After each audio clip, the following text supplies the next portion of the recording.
So hello guys, what's up? It's me again, Alicia nyo.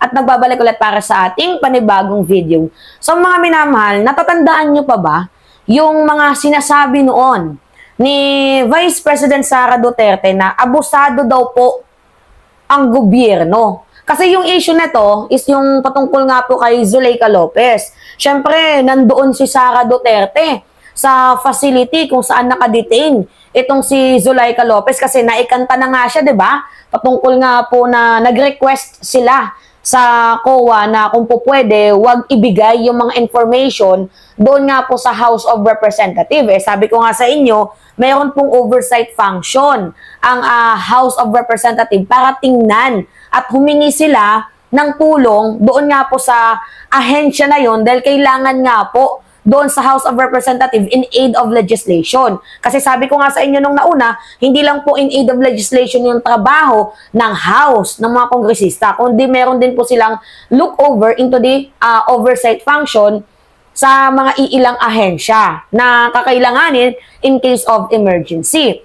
Now kasi, nung kinanta ni Zuleika Lopez na ay totoo, na alam din yan ni Vice President Sara Duterte na binablock namin yung COA, di ba, mga minamahal, na wag mag-report dito sa House of Representatives, abay, kumaripas dalagan sa madaling sabi. After that, itong si VP Sara sa detention facility kung saan nakadetain itong si Zuleika Lopez. And ayaw na doon umalis ni Vice President Sara Duterte.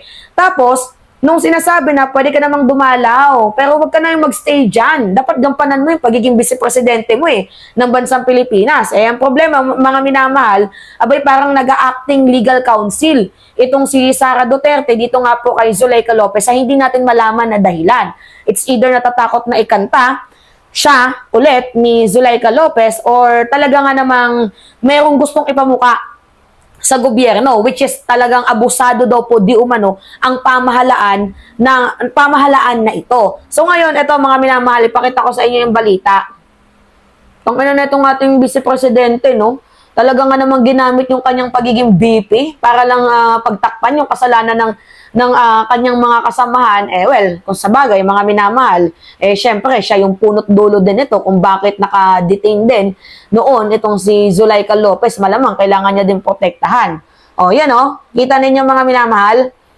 Solons assail VP Sara's blatant disregard for institutional authority. Tapos bigla niya sasabihin na abusado daw yung gobyerno. Talaga ba? Paano naging abusado yung gobyerno sa parte na yon? Kayo nga nung panahon ng ama mo, yun yung totoong abusado kasi pumatay ng napakadaming Pilipino. Mga inosente pa talaga mismo. Basahin natin. The House of Representatives Blue Ribbon Committee, Manila 3rd District Representative Joel Chua, and the House Sergeant at Arms Napoleon Taas on Saturday assailed Vice President Sara Duterte's alarming acts of defiance and blatant disregard for institutional authority. Actually, mga minamahal, very alarming yun. Kasi sa mga hindi nakakaalam, nagsulat mga minamahal itong si Sara Duterte. So, basahin natin itong part na to mga minamahal, Nakatanggap po kami ng dalawang sulat. Yung isang sulat po ay galing kay Congressman Pulong Duterte kung saan ini-inform niya po ang komite na ang Vice President daw po ay pinapayagan niyang magstay sa kanyang opisina. Hindi natin alam kung ano yung reason. And the second letter written by the Vice President Duterte herself contained a request to allow her to jog within the house of premise. Ito na mga minamahal yung alarming act na sinasabi natin. Kasi if you will remember, mga minamahal, merong balita. Ito yung balita pakita ko sa inyo. Kaya ayaw umalis. Yan, ipakita natin. Nababasa ninyo mga minamahal? Kaya ayaw umalis, Sara Duterte reportedly planned assassination attempt inside Batasan. Alam niyo yung assassinate me? Kasi during that time, nagpa-press con itong si Sara Duterte. Siyempre, kino-call out yung kanyang confidential funds sa OVP at dito nga po sa sa Department of Education nung siya ay secretary. Ngayon na kino-call out para maging way niya na matabunan ng issue is diversionary tactics. Ngayon, nagpa-press con itong si Sara Duterte. Ang sabi ni Sara Duterte, papatayin ako ni House Speaker Martin Romualdez. Yan yung nauna niyang statement, mga minamahal. So, para maging makatotohanan na siya daw po ay papatayin ni House Speaker, ang ginawa niya ba naman, mga minamahal, nagstay doon sa detention facilities ni Zuleika Lopez at pinalabas na nagba-brown out daw. So, meron na doong pahiwatig. Kaya nga, very alarming, di ba?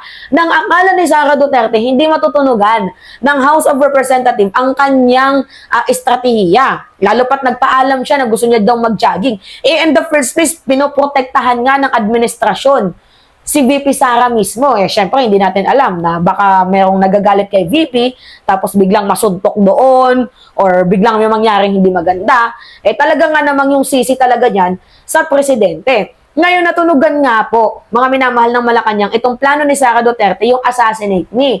So, balak niyang mag-jogging, tapos ang gusto niyang palabasin, siya ay magpapabaril. Di umano. Kasi yan yung nakasulat dito sa article na yan eh. Hindi na natin babasahin yan, mga minamahal. Ikukwento ko na lang sa inyo. Yan yung nakasulat dyan sa article na yan. Yung plano niya yung mag-assassinate me. Magpapabaril siya pero hindi sa vital organs para lamang palabasin na totoo yung banta sa kanya ni House Speaker. Natunugan ng palasyo yun, mga minamahal. Nung natunugan ng palasyo, agad na kumilos. Gumawa ng hakbang itong si General Torre at inilipat ng pasilidad itong si Zuleika Lopez. Doon, boom, ng galaite itong si Vice President Sara Duterte. Antindi, di ba? Tapos sasabihin mo, abusado yung gobyerno. Kung hindi ba naman siya nga itong si Vice President Sara Duterte, ano akala mo sa administrasyon? Bobo? Di ba? Okay, basahin pa natin. This was after the Vice President disrupted authorities and operation of the House on Friday night for blocking the lawful transfer of the Office of the Vice President Chief of Staff Undersecretary Zuleika Lopez to Women's Correctional Facility in Mandaluyong. Yan ang sinasabi ko sa inyo eh. Ini-interrupt niya yung trabaho ng House of Representatives, mga minamahal.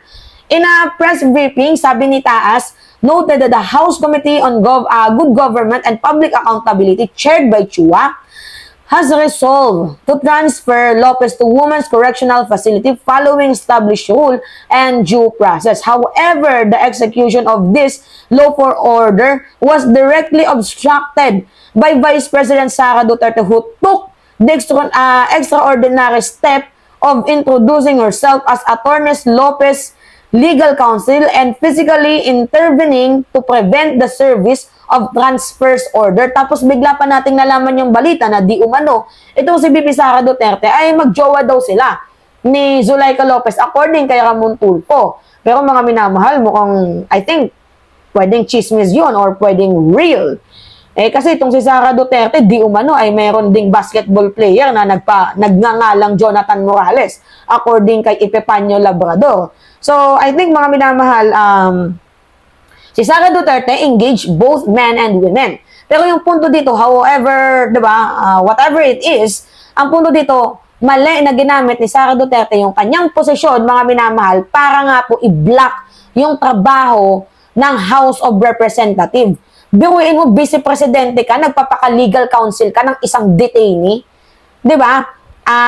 Sabi pa dito, the House Committee on Good Government and Public Accountability had previously resolved transfer Lopez following rules and due process. Meanwhile, Chua said Duterte's action described as act of defiance, including assuming the role of legal counsel, issuing direct order to House personnel and disregarding protocols governing House operation. Totoo yun, mga minamahal. Kaya nga yung punto natin dito, napaka-unlawful act yung ginawa ng ating vice-presidente na ginagamit niya yung kanyang posisyon, diba, sa gobyerno para harangin ang trabaho ng House of Representatives.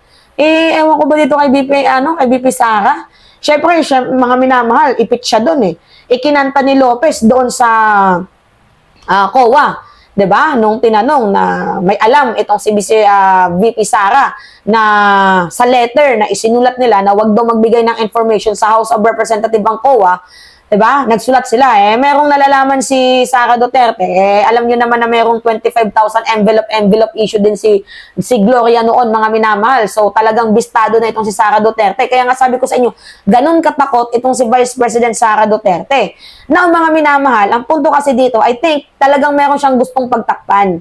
And para maging successful ang kanyang plano, isinabay niya na din yung assassinate me attempt. Pero hindi siya nag-succeed doon, mga minamahal, sa attempt niya na yun. Now, ano ba yung punto dito ni Mima Alicia? Ganyan po, mga minamahal, kakupal itong ating Vice Presidente. Kaya sabi ko sa inyo, ituloy, lagi nating pag-usapan yung impeachment laban sa kanya. Bakit? Kasi napakahalagang pag-usapan yun eh. Dahil unang-una, ginagago na nga tayo, pera natin, tapos ang dami pang tangang Pilipino na naniniwala na sila ay pinakamahirap na pamilya na naging presidente ng bansang Pilipinas. Ni isa daw walang dinagdag na kahit isang pose sa kanilang bahay. Oo, walang idinagdag na pose sa inyong bahay, pero napakadami naman ng mga bank account ninyo na hindi nyo may paliwanag. Diba? Parang ill-gotten wealth yung labas. Diba, mga minamahal? So, yun po, di ba? Ang tapang noon ni Sara Duterte na magsabi na inaabuso daw ng gobyerno ang kapangyarihan nila. Well, in fact, sila tong abusado. Di ba? Kaya lahat ng sinasabi ni Sara Duterte, bumabalik din sa kanya. Di ba? Alright, mga minamahal, yun po. Anyway, it's me again. Pengi lang po ako ng comments ninyo, likes, and share. And also, don't forget to click the subscribe and hit the notification bell, mga minamahal, for more updates. Yan lamang po. Ingat, mga kababayan.